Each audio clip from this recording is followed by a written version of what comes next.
విశాఖపట్నం నుంచి సికింద్రాబాద్ వెళ్తున్న జన్మభూమి ఎక్స్ప్రెస్లో భారీగా పొగలు వస్తున్నాయంటూ జరిగిన ప్రచారాన్ని రైల్వే అధికారులు ఖండించారు. బుధవారం మధ్యాహ్నం విజయవాడ మీదుగా తెనాలి రైల్వే స్టేషన్కి చేరుకున్న జన్మభూమి ఎక్స్ప్రెస్ కొద్దిసేపు ఆగిన అనంతరం గుంటూరు మీదుగా సికింద్రాబాద్కు బయలుదేరింది.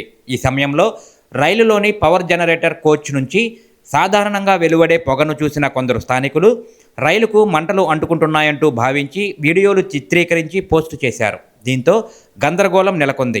అయితే దీనిపై స్పందించిన రైల్వే అధికారులు అది రైలు ఇంజిన్ లేదా బోగీల నుంచి వచ్చిన పొగ కాదని, పవర్ జనరేటర్ కోచ్ నుంచి సాధారణంగా విడుదలయ్యే ఎగ్జాస్ట్ పొగ మాత్రమేనని స్పష్టం చేశారు.